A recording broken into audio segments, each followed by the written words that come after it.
Let me tell you something. Setting a boundary is like building a fence around your mental and emotional well-being, and the only people who are mad about that fence are the ones who are looking to stroll right in uninvited. Let that sink in. People only get mad about a boundary when you put a limit on your generosity and they can no longer benefit off you. Boundaries aren't about being mean or nasty to people. They're about respecting yourself enough to protect your time, your energy, your finances, and your peace of mind. And sometimes the very people who need to stay on the other side of that fence the most are the ones who get the angriest when they can't just walk all over you. Hey ladies, it's Tiffany Celeste. Welcome back to my channel. Today we're discussing how people get offended by your boundaries.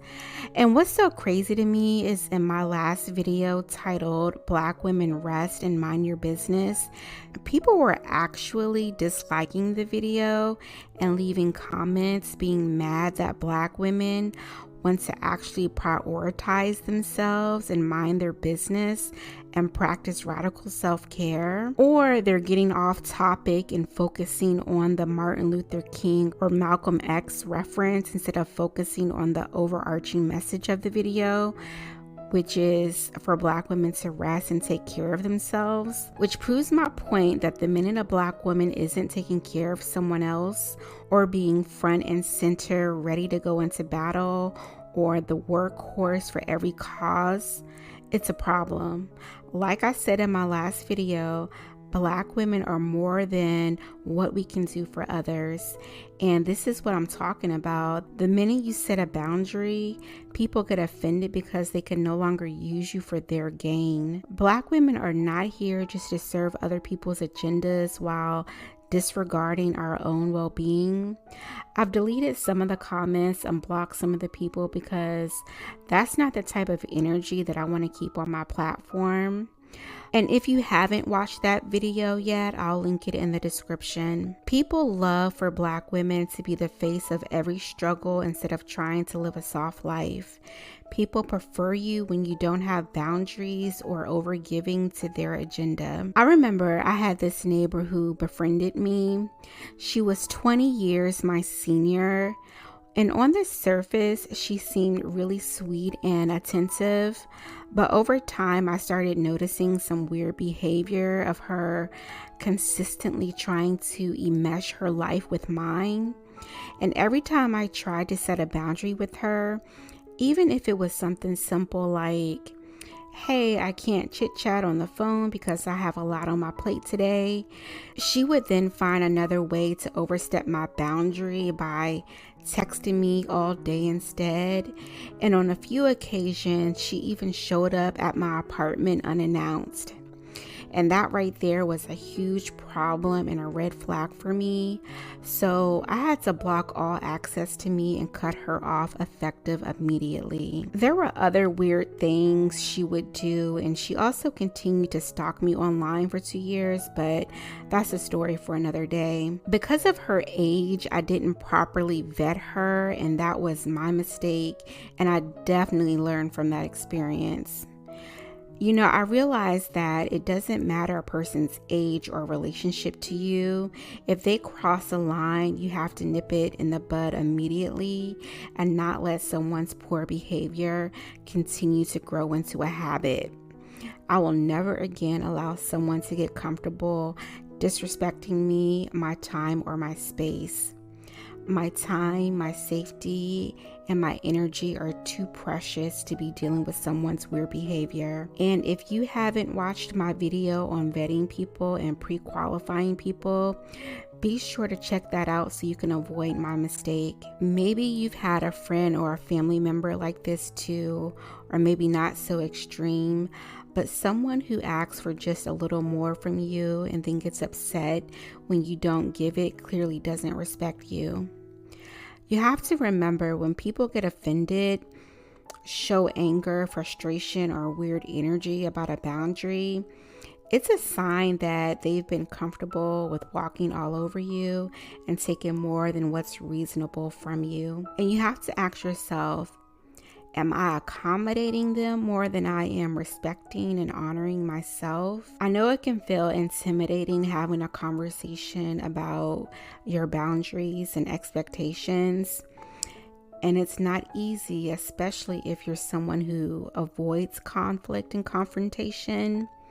But you do yourself a disservice when you sit in the uncomfortable feeling of giving more than you have. The world has this perception that women should always be there for others, that we should keep giving no matter how uncomfortable, tired, or drained we are.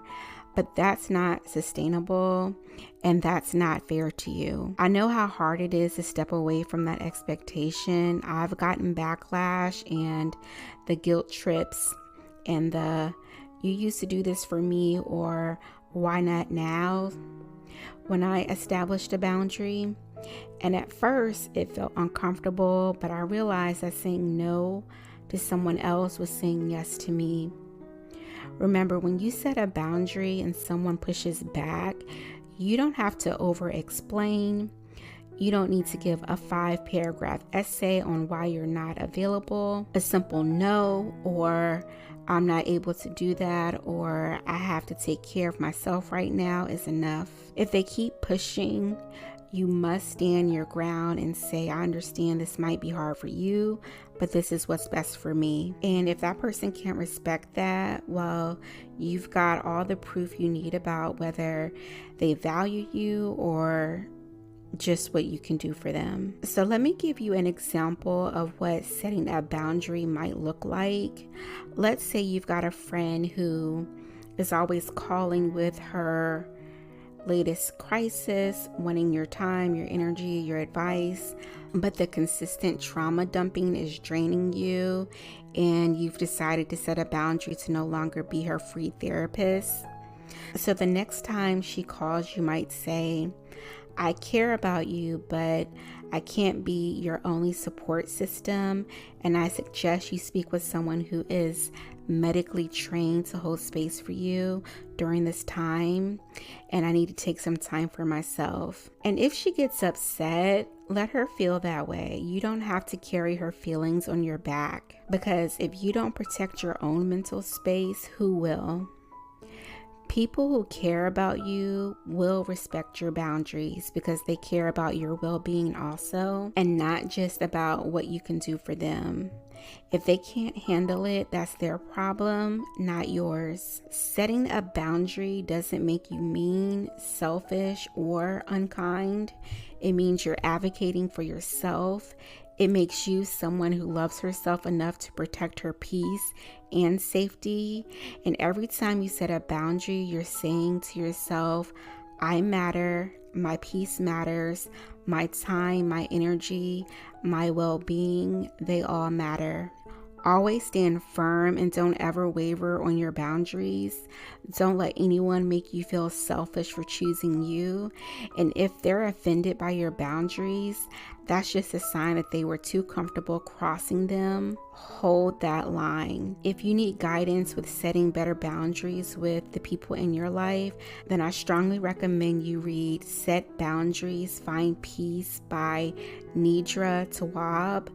This book no doubt will give you the confidence, the language, and the skill set to set better boundaries without guilt or anxiety. And check out my free tool, the Life Audit Worksheet, which will help you start evaluating and auditing the friendships and relationships you have in your life and make the necessary adjustments if needed. I will have them both linked in the description and in the first pinned comment. And if you've made it this far in the video, thank you.